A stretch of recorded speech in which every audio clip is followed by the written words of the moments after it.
হরে কৃষ্ণা, রাধে রাধে। আজকে ভগবানের জন্য বানাবো আমি বাটার পনির। তো বাটার পনির বানানোর জন্য অবশ্যই বাটার লাগবে। আর এই আমুলের বাটারটা আমি ইউজ করেছি।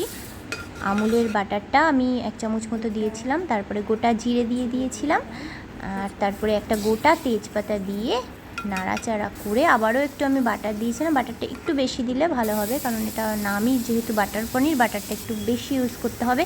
তারপরে আমি এখানে কেটে রাখা ক্যাপসিকাম দিয়ে দিয়েছিলাম। তারপরে এখানে একটা মশলা তৈরি করেছিলাম, জিরে গুঁড়ো, আদা বাটা, আর ওইখানে ধনে গুঁড়ো ছিল, টমেটো ছিল, হলুদ ছিল।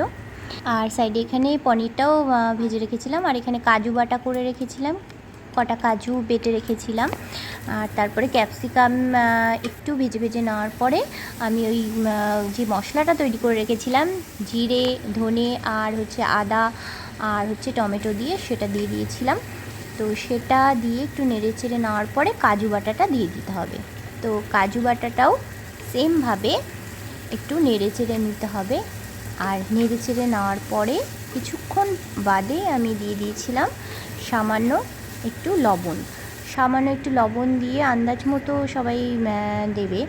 আর তারপরে টক দই, এই টক দইটুকুনি দিয়ে আমি আবারও নেড়ে চেড়ে রেডি করেছিলাম। তো কিছুক্ষণ পরে আমি আবার দিয়ে দিলাম যেই পনিরের টুকরোগুলো ছিল, সেই পনিরের টুকরোগুলো দিয়ে দিলাম।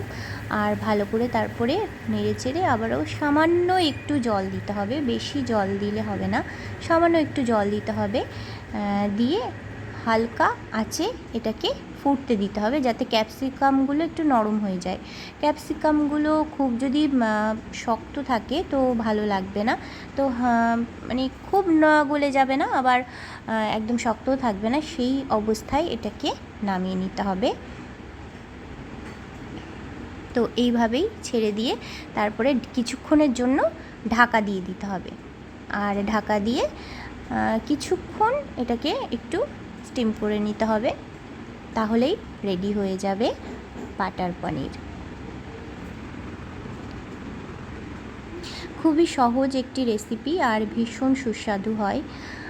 আর ভগবানের তো পনির খুব পছন্দের একটা রেসিপি, আর বাটার তো ভগবানের পছন্দ, তো বাটার পনির তো খুবই পছন্দের রেসিপি। তো এখানে হয়ে গেছে তৈরি, দেখো কত সুন্দর একটা কালার এসেছে। আর এটা এরপরে আমি ভগবানকে ভোগ নিবেদন করব।